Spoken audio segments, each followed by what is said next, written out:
We are still on this page. This is the section where suddenly we have these major ideas in statistics: standard error, confidence interval, residual standard error. Now, if we go back to the code that we had in our previous session, this is where we started with a predetermined relationship. These are the examples where we say we're omnipotent. We know the true relationship between the predictor variable and what we're trying to predict. And I've taken a gradient of 5, or is it an intercept of 5? An intercept of 5 and a gradient of 2. We have our random error, our epsilon term, with mean 0 and standard deviation 3. Now, what I've done, which is slightly different to, I've just edited the code that we finished off with last time, is in this loop, which we use to calculate each beta, for each beta 1, the slope parameter, the gradient, for our different data sets. Just remember what we had done last time. We said, let's look at 50 different data sets, each data set with 100 observations, but no two data sets are likely to coincide, so they have their own different biases, and it's those biases that have us speaking of standard error in the first place. We're never looking at the full population. Very often it's impossible, even if there are situations where, if you'd like to estimate the mean height, which is an example we seem to be taking quite often these past few sessions, you could, in theory, interview or measure. You're interested in a specific group of individuals, pilots, astronauts. Even if in those cases, I suppose you could interview each individual, there are many other situations where you can't quite. It's a bit more abstract. If it's insurance and it's an insurance claim, or if it's stock prices and you're looking at movements, even if you have the full extent of data these past 100 years, there might be events the following day, after you've created your model, after you've made your predictions, that are in no way, that don't have any of the features that would have been present in the data used to model. And what have I changed? I've changed one thing. And looking back at our previous meeting, probably been a good idea had I done this. What I'm telling R, it's really simple. Didn't we have the plot of these 5,000 observations? But then we partitioned them, we parceled them off into 50 separate data sets of these 100 observations. What I'm doing over here is I'm telling R to plot only the first 100 observations, then the next 100, then the next 100, then the next 100. So if I run this, it's actually plotted each data set. This is the last data set. This is the 50th data set. Over here, we could make this larger. This is the 50th data set, and we can go back. This is the 49th, etc., etc. These are all the different data sets. Now, you would imagine they are roughly in line with each other. They roughly exhibit the same features. And which features are those? Well, theoretically, these are the two parameters that we should be able to see over here. So roughly a gradient of, keep on modeling these up, a y-intercept of 5 and a gradient of 2. But there will be deviations between one data set and another. I'm trying to stress the following over here, that in practice, you will only have one data set. You might have this data set. I'm looking at the first one. What our calculations need to exhibit is that this data set isn't telling the whole story. Who knows? Maybe we, on another day, circumstances would have had it that we would have collected this data. We're still looking at the same variables, but who knows? Maybe instead of interviewing people, if the data subjects are people between 9 o'clock and 10 o'clock, I don't know, we woke up later and we interviewed people between 10 o'clock and 11 o'clock. And that might result, especially the smaller your sample is, in differences between what you may have collected against what you have actually collected. Each of these data sets, now in practice, you will only have one. This is important. In practice, you will only have one. But each of these data sets will give you different parameters. Now, the differences might not be that large, but that's what we're trying to measure. What does even not that large mean? Well, not much, not much. So let's go back to our original code. I'm going to put a hash over there to comment it out. That's how you get R to ignore any code. Really useful if maybe you don't want to delete a line of code, although you wouldn't want to use it. Also really helpful for including comments, especially if you want someone to check your work, or you just want to increase your chances that if you come back in a month's time, perhaps we've all been in this situation, maybe in an Excel file, maybe just studying for an exam, and you have a calculation that you remember understanding it when you would have originally performed it, but if enough time passes by, then you're not entirely sure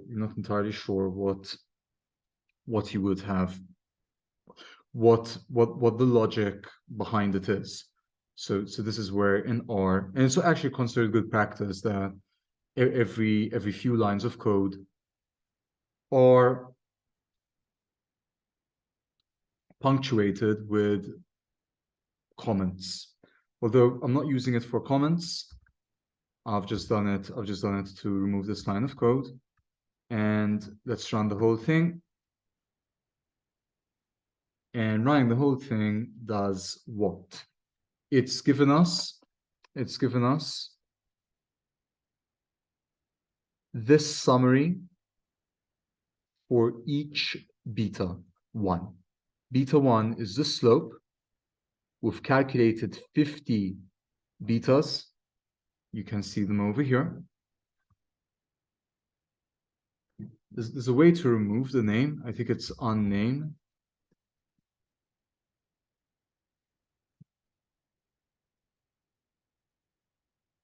Unname, perhaps. Hopefully this works. Yep. And each of those values is a different beta corresponding to a different data set. Now, theoretically, the formula to measure sort of the extent of the variation within your beta 1 up to 95% confidence is this one.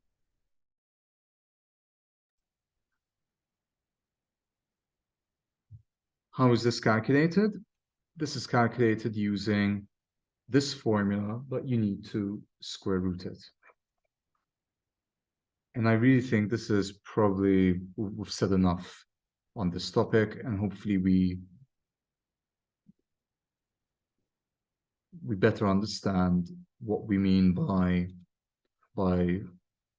beta 1 hat and plus or minus 2 times the standard error in beta 1 hat. Now, hypothesis testing. This is where you're going to go beyond your beta 1 hat, which is a point estimate. And we need to ask ourselves, is the relationship between x and y?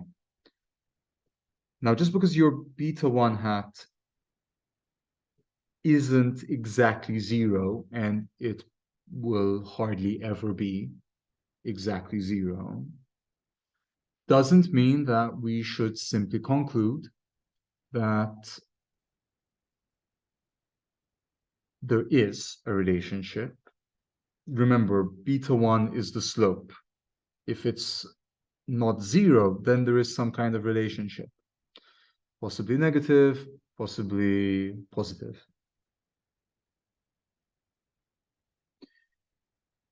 We need to look at our beta 1 hat and ask ourselves, how confident are we that the true beta 1 is non-zero? So we have an estimate, we have our beta 1 hat estimate that gives you the slope, We're setting up a hypothesis test where we need to answer the question, how confident are we that the true beta 1, the true slope, is not 0? And there's a standard test, which is what maybe we'll try and discuss today. And it's called, or it's based on what we refer to as a t-statistic. Now, this entire book is on statistics, statistical learning. Let's just remind ourselves what we mean by a statistic. A statistic is typically a single value. And this single value attempts to describe the data. Specifically over here, the t-statistic, once my cursor emerges, here we go, this t-statistic is calculated as follows. Take your beta 1 estimate and see what its distance is from 0. This is the null hypothesis. The null hypothesis is that there is no relationship. This is the innocent until proven guilty. And then you're going to divide by the standard error in the beta 1 hat. Now, to my knowledge, the way hypothesis testing works, and it's been a while,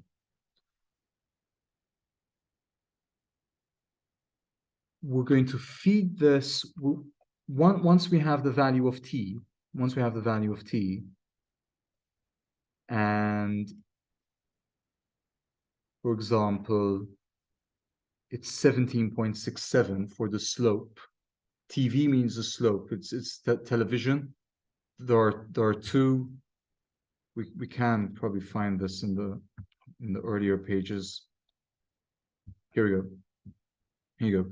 You have your intercept parameter, and you refer to this as your TV parameter.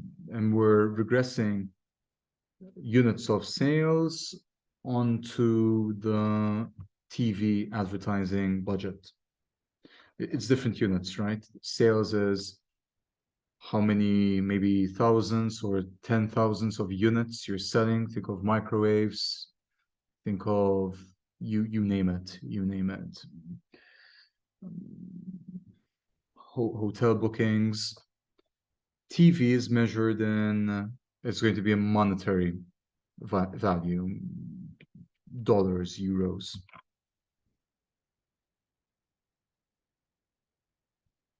And we're performing a test on either parameter, on both parameters.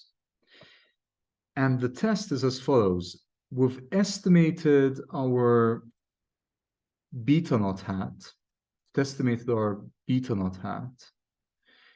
Its standard error, dividing these two, gives the t statistic. It's that formula that we've just discussed. And then you calculate the probability. The what probability? Let's see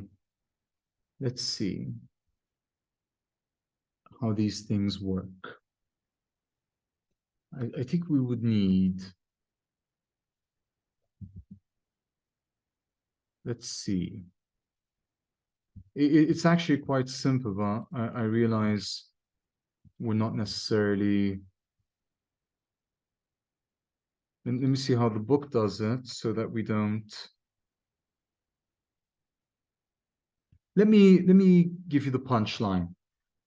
This p-value, that's a probability. That's a probability. The smaller it is, the more likely you are to reject the hypothesis. And every hypothesis test works this way.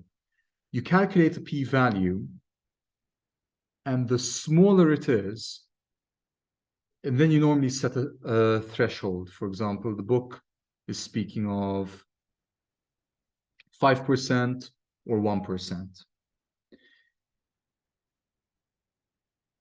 Think of this as the smaller your threshold, the book refers to it as a cutoff, at least over here. The smaller the cutoff, the stricter you're being. So think of innocent until proven guilty.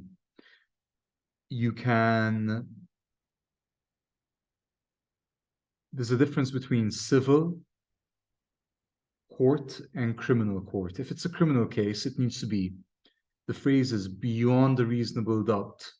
Well, what do we mean by reasonable doubt? Whereas in civil cases, it depends on the jurisdiction. It depends on the handbooks that judges and magistrates are required to follow when, or jurors as well, I would imagine, when handing down a sentence.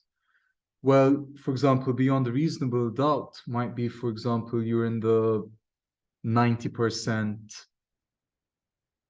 confidence interval. You need to be 90% or higher to convict someone and to consider them guilty as opposed to innocent.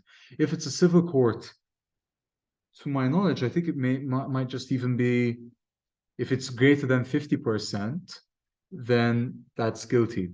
It really depends. It really depends. And it's going to vary from or between jurisdictions. But the idea is this. When you come to, and where is my cursor today? When you come to reject or accept, you never accept, by the way, and I'll get into that very soon. When you come to reject the hypothesis, you need to be within a certain level of confidence. And the way it works is as follows. The smaller this value, and we'll see if we can manage to calculate it, the smaller this value, if you're, for example, if you have a cutoff of 5%, if the p-value is less than 5%, then you reject the hypothesis. So you would reject that there is no relationship, and you're sort of implicitly saying that instead you're going to take the alternative hypothesis. But you never speak of accepting the alternative hypothesis.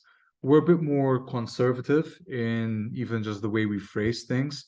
Instead, we speak of rejecting the hypothesis or not rejecting the not even rejecting the hypothesis and saying there is not enough evidence to reject the hypothesis. But over here we reject, and I did say we would try calculating this value.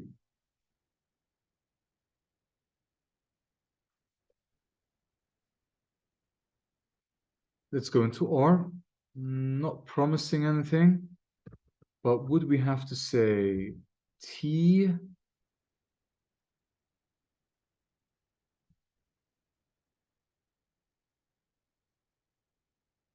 Would it just be R? Let's see if we do RT. TT is the T distribution. And that hasn't worked. You need to give the degrees of freedom. All right. We don't know the degrees of freedom, do we? The degrees of freedom don't let it's the parameter every, and I realize I'm sort of jumping from one idea to another over here.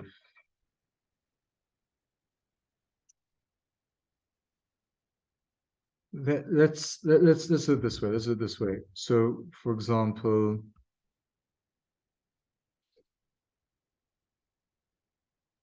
there are many different probability distributions. We've really discussed three in these sessions. There is the normal distribution, that's the bell curve. There is the uniform distribution, where every outcome is equally likely. There is the binomial distribution, where think of it as either heads or, yeah, you can, for all intents and purposes, think of it as either heads or tails, either 0 or 1. But these are families of probability distributions. So, for example, the normal distribution, over here, I chose a mean of 0 and a standard deviation of 3.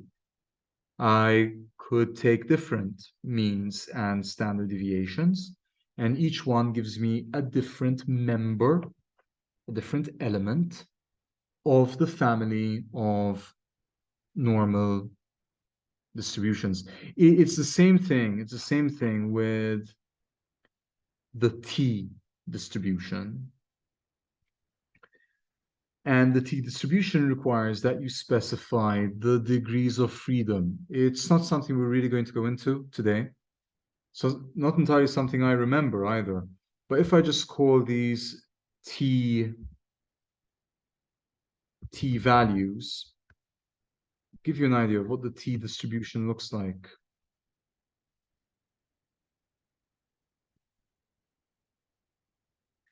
And it might remind you of the normal distribution. In fact, the higher the degree of freedom, or at least this is how I remember it. Well, might be one of those things. Fact check me on it, or I'll double check once we finish today's session. The higher the degrees of freedom, the closer we get to a normal distribution. So there is a concept where just like at A level, we discuss sequences that converge to a specific value. Possibly the best known one, and it's used in finance as well, as the geometric series, where if you keep on adding,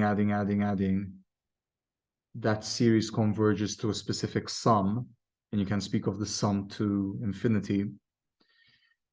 It's the same situation with certain probability distributions, that if you, for instance, in this case, keep increasing the degree of freedom, the closer it resembles, or the closer it gets to resembling a normal distribution. Now, can we do the following? Can we ask, and let me just think about this for a second.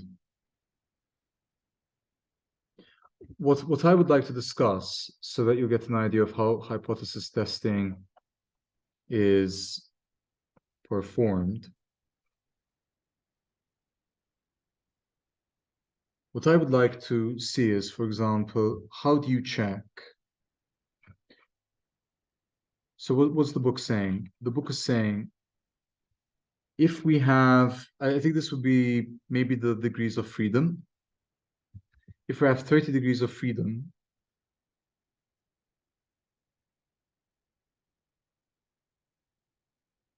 two, the values generated are 95% of them, I've just deducted 5, 95% of them are going to be less than 2.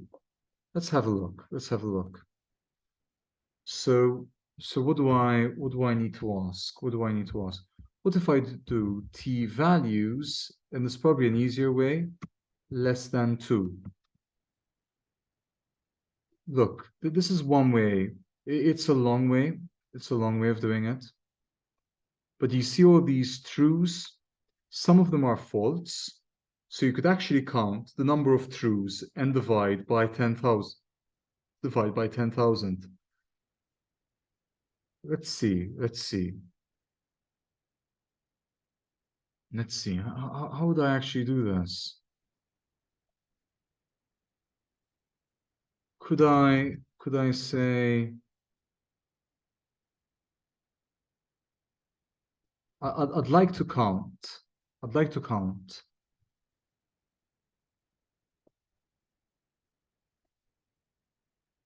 I'd like to count how many of these are less than 2. And how do we do that? How do we do that?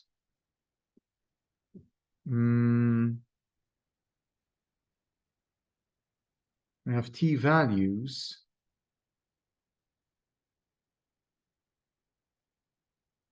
Now you could do something with a double equals, to my knowledge, but let's go back to this. So all those values that are less than 2,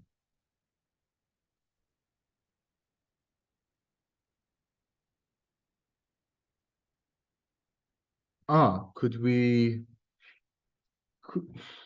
save this as a vector? Like if I call it vector z.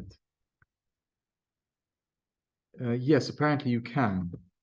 So could I now just do sum of z? Because I think what R does is true takes a value of 1. And yeah, look. And false takes a value of 0. Like I said, there's probably a much easier way of doing this, but we've kind of hacked it in order to use the sum function to actually count the number of these values that are less than 2. Now, in fact, what you'll notice is that we don't get 5, but we don't get 95%. We get 97.5%, because you know what? I think what I had to say was t values is think of the absolute value is greater than. Okay, now that doesn't work. What if that doesn't work either? Can we use maybe an and? Or else, you know what I could do? I could do absolute value. Now, that's interesting. Or is it because I need to remove this parentheses? Okay, this seems to have worked. And look at that. So that worked. We are practically in perfect agreement with the book. What is the book saying? Let's look at the book. The book is saying when n is 3,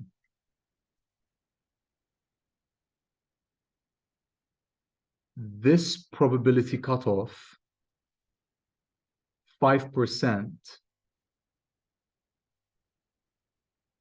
corresponds to a t statistic of around 2.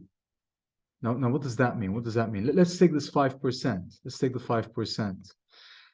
What it's saying is the following, that theoretically, and we've taken 10,000 to get us, to hopefully get us close to the theoretical value.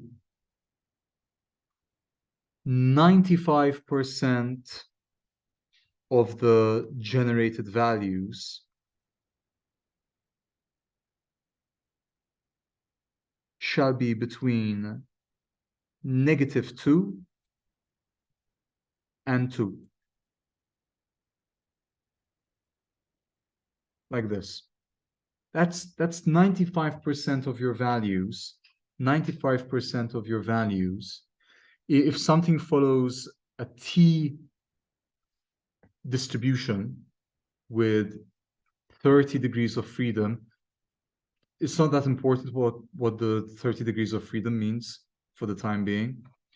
You should only expect theoretically 2.5% of your values to be less than -2, and 2% of your 2.5% of your values to be greater than 2.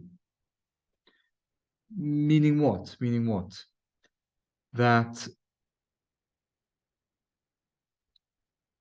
to reject the null hypothesis,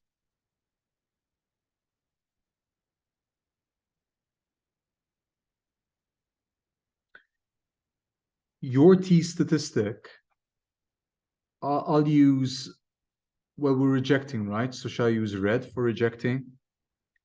Your t statistic has to be somewhere here or somewhere here. It's probably easier to just work with the absolute value, right? If we spoke of the absolute value, we could ignore half. We could ignore half of this diagram and just look at those values greater than 0. I am inclined on doing it that way, removing all of this and just speaking of the absolute value. So you calculate your t statistic, take its absolute value. So if it's negative, drop the negative. If it's positive, just keep it positive. You reject the hypothesis. If your t statistic is greater than 2.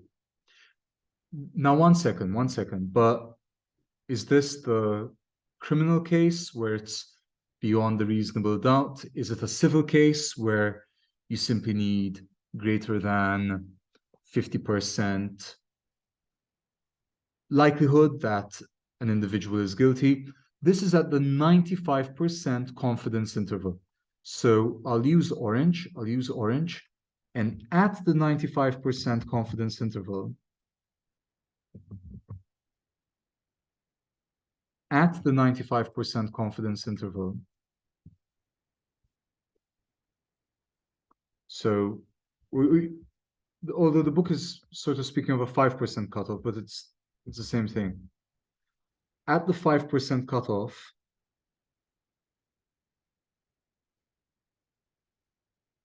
any t-value, no, excuse me, any t-statistic greater than 2 leads us to reject the null hypothesis. So if you are until 2, you are 95% confident that the null hypothesis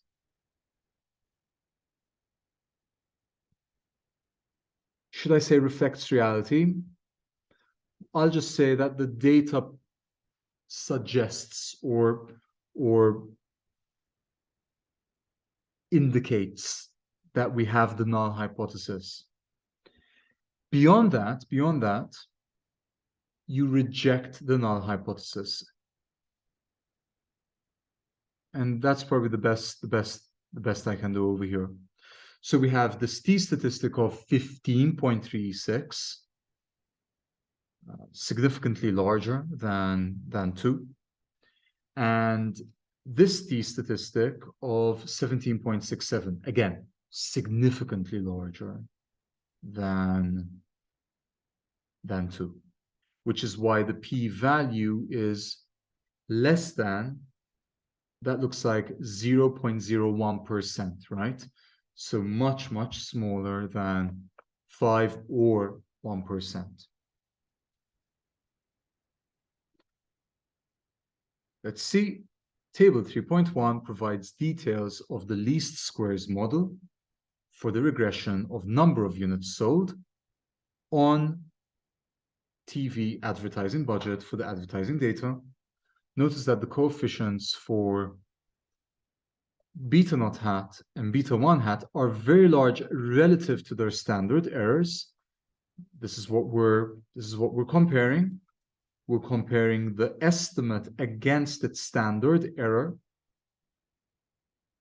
The larger the numerator is relative to its denominator, the larger the t statistic is, and the more likely you are to reject the null hypothesis.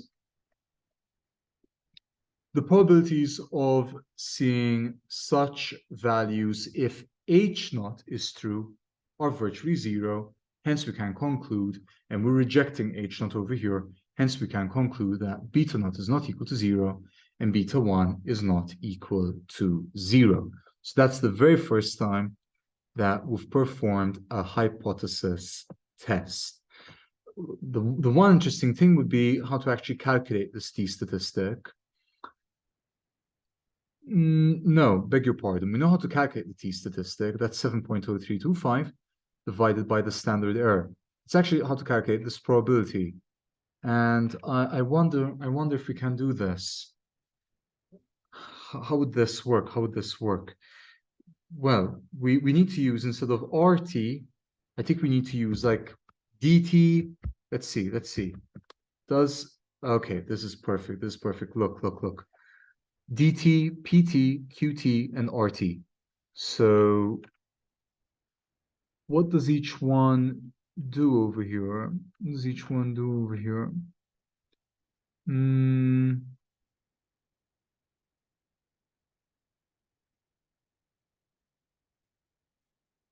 So P is the vector of probabilities. No, that's not what I want. N is the number of observations. DF is the degrees of freedom. Q is the vector of quantile. Well, why don't we try each one and see? Let's try DT. We could always look at the documentation. And if I give it the books 15, if I give it the books 15.36, and we say degrees of freedom 30. Yeah, that might be it. That might be it. That might be it. Let's see what Q does. Yeah. So why don't we give it 2? So if the P or was it the D? If the D does what I think it does, when I run this line of code, it should give me 97.5%. Ah, okay, but it's giving me the complement of 97.5%. No, not quite right, because I said, let's try P. Okay, so I think it's P. What P is doing is it's asking, what is the probability of getting a 2? It's the cumulative, what do we call it? The cumulative, the CDF, the cumulative. This is going to Wikipedia. CDF probability. Yeah, the cumulative distribution function.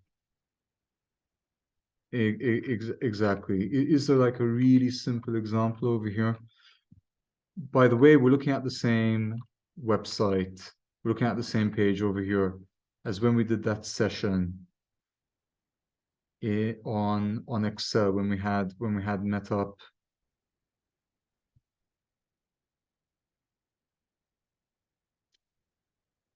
Yeah, yeah, exactly. So what we're doing is this is our distribution function,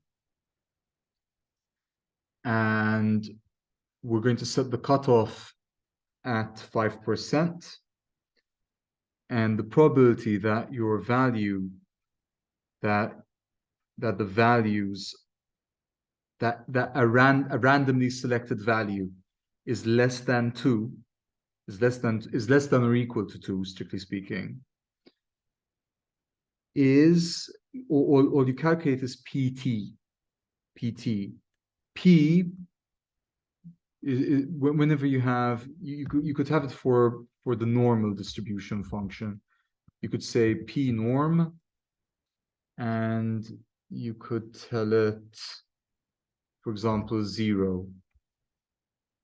And let's do it a standard normal distribution. 0 mean and standard deviation 1. This should come to exactly 50%. Yeah, 0.5. For the simple reason that if it's a standard normal distribution, you have a 50% chance of getting a positive value and a 50% chance that you get a negative value. Okay. So I think we've calculated this. The p-value is less than 0.001 because when we give it 15.36, when we give it 15.36,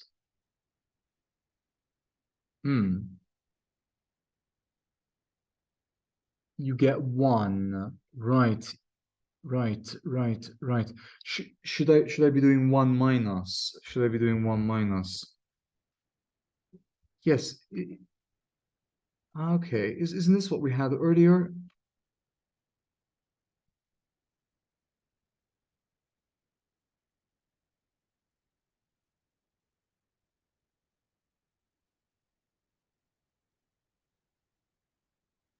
Yeah, close enough, close enough. I'll have to double check. Like I said, the documentation, there is DT, PT, QT, and RT. You would think that I know how to distinguish between them, but I don't know them offhand. I don't know them offhand. I know RT because RT is to generate just a random observation following the T distribution. Okay, I think we can safely say that we've probably invested enough time into hypothesis testing, and we have around like 15 minutes left. We started slightly later than usual.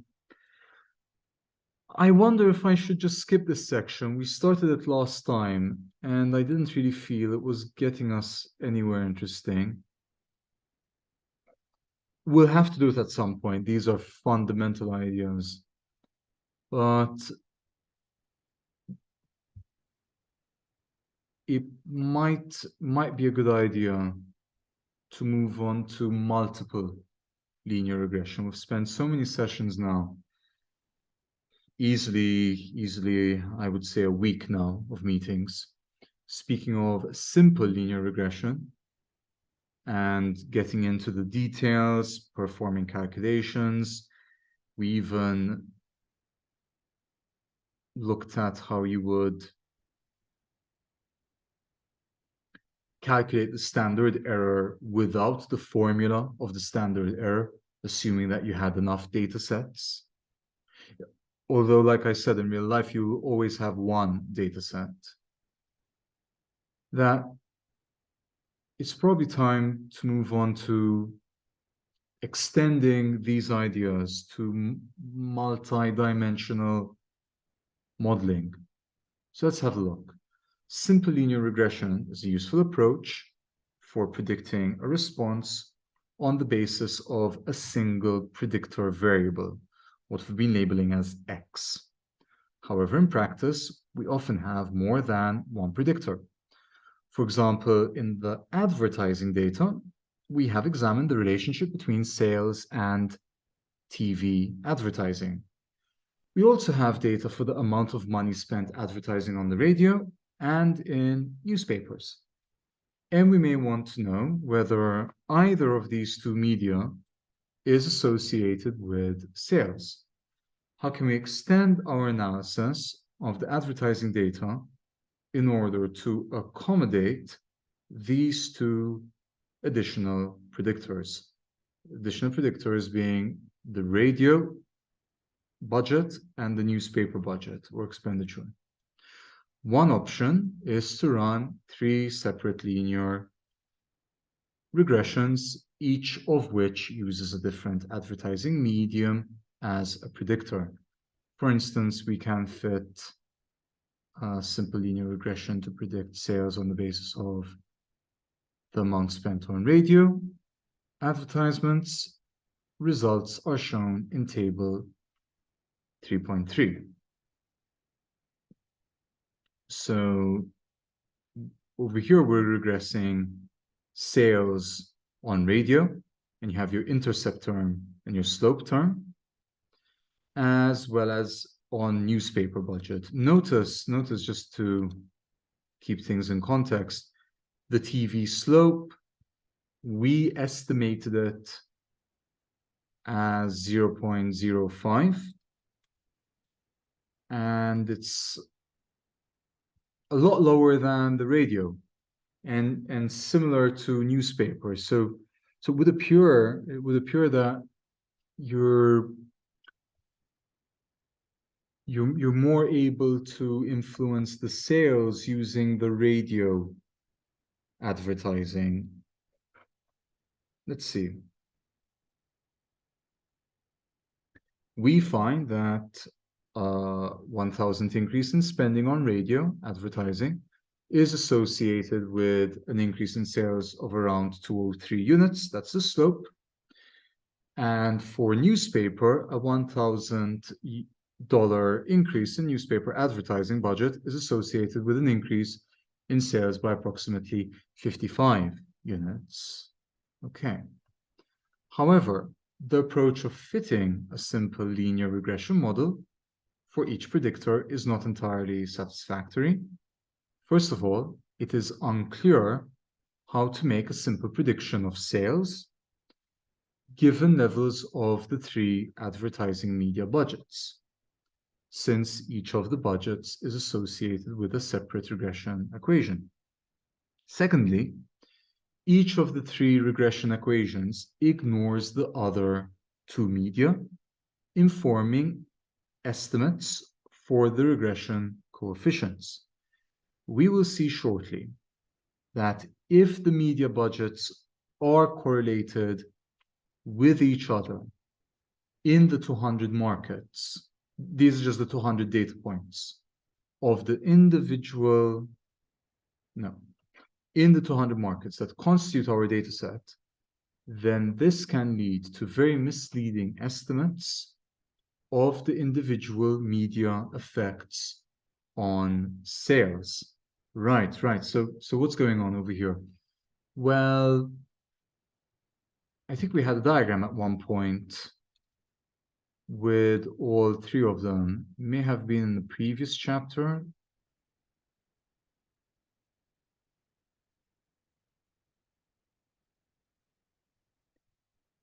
These. And the thing is, modeling them separately, you don't actually know if the sales data isn't really being driven by the TV, but it's actually being driven by the radio. Remember that these observations, for example, let's look at this one. This is the same as this, is the same as this. That's the same data subject. So if we're looking at marketing over here, if we're looking at advertising, think of that as, for example, I don't know, in Italy. What your database would actually have is it would have a single row, but 4 columns. TV, the TV budget, the radio budget, the newspaper budget, and the sales. So in actual fact, let's say you have 50, 80, and 20, and sales are 2, right? So sales look like around 2 over here. Do you in fact know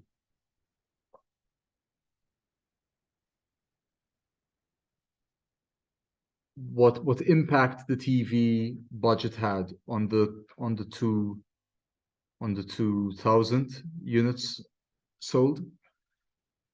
What impact the $80,000 had on the 2 units, or on the 2,000 units sold, and what the $20,000 had?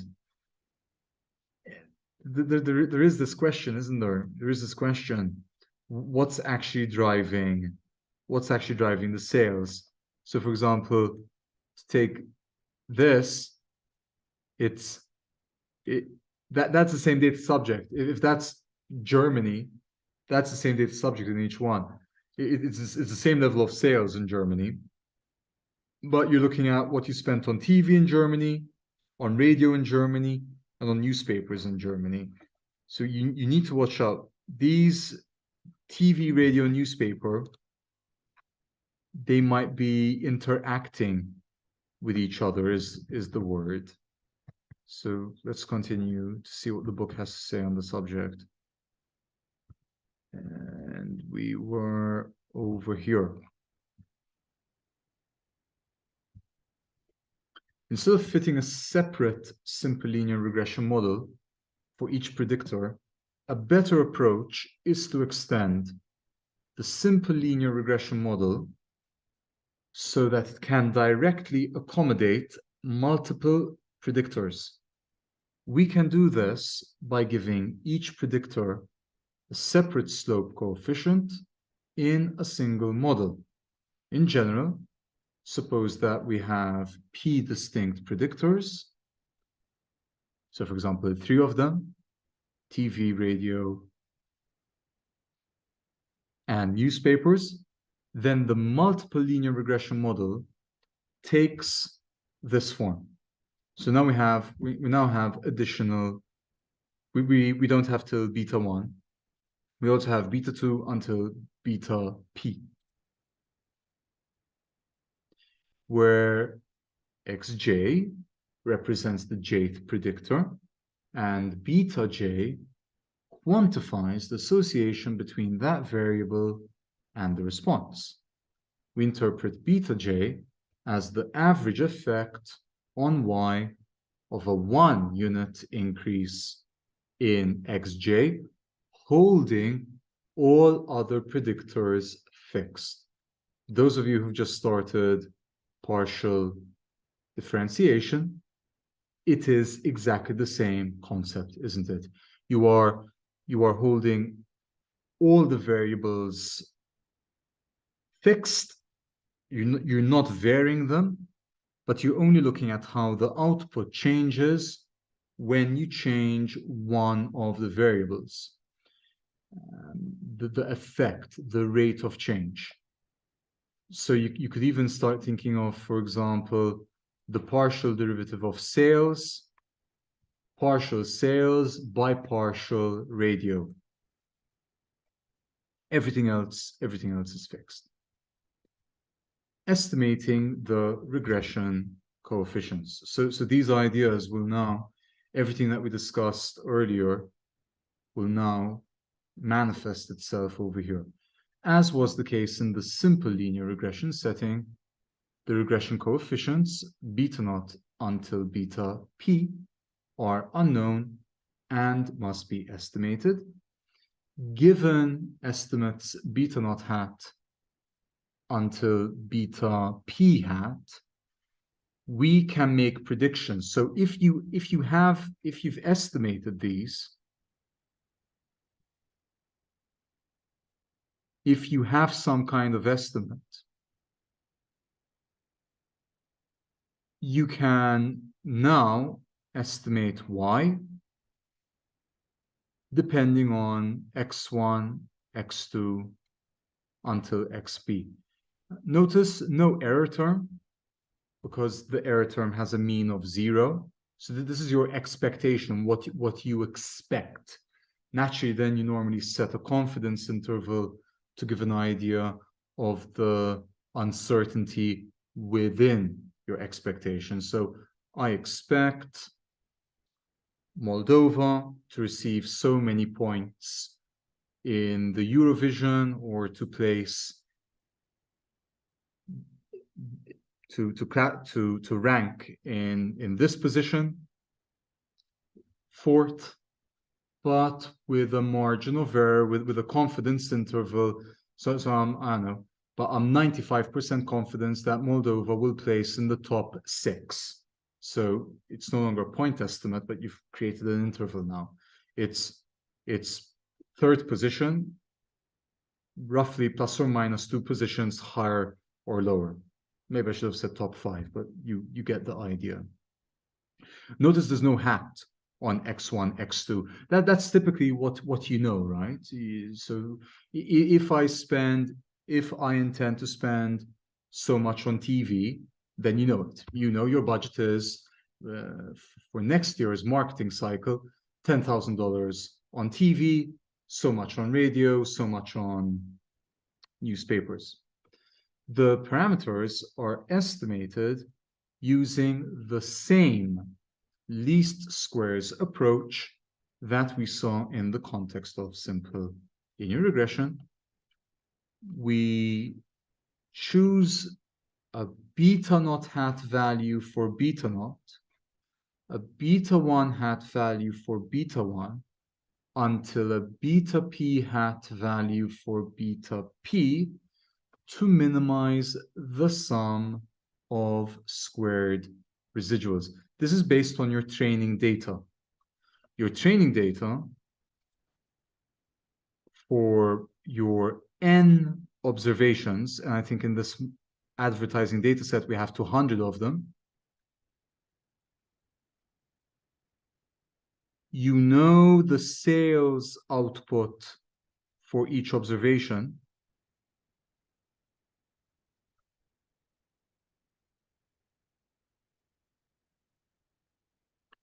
You estimate you estimate negative y hat using this. And if you add the green and the blue and square so that it's not negative and add everything, that is your residual sum of squares. The residual is just the difference between your actual and your predicted, your actual and your expected. And this is what we create. This is what we create. This is with two predictors. It's linear regression. You're expecting a linear object, aren't you? So if it's in 3 dimensions, we now have a plane. Notice that, let's use color black, for instance. Notice that each black arrow is y minus y hat. Your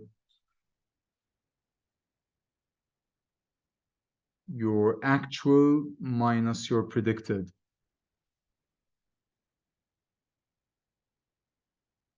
What you want to do is you want to minimize not one particular black length, not specifically this one, not specifically this one. You want to minimize the sum of all these black lengths squared. The sum, yeah, the sum, maybe the sum of the square of these black lengths. And that's exactly it. We'll maybe read this last paragraph.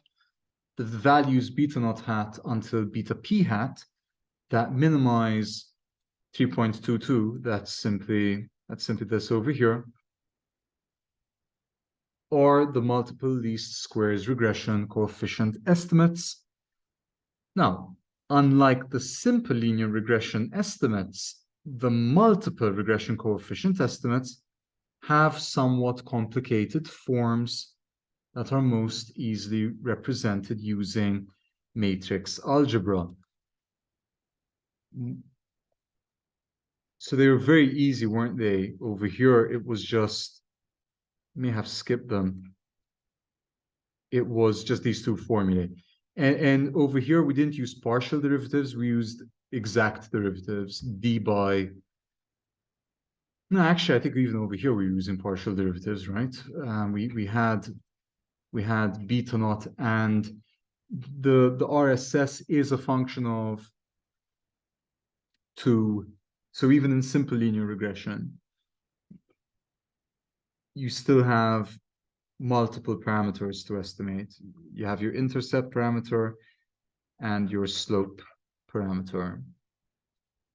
Figure 3.4 illustrates an example of the least squares fit to a toy dataset with p equals to predictors, which is these two over here, x1 and x2. Now I can make, once I have the plane, now I can make predictions, right? If I have a specific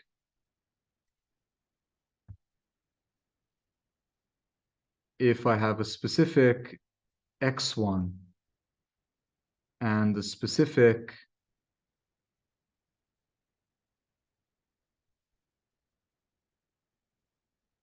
so for example, if my x1 is 50 and my x2 is 100, those are my inputs, and I can very easily, just by looking at the plane, ask, okay, what is the output of 50 and 100? It's just going to be the height of this orange arrow. Of course, you only have a plane if it's 2 predictor variables. Very, very often we're going to have more than that.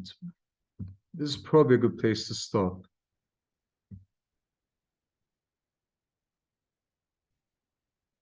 Yep, very good.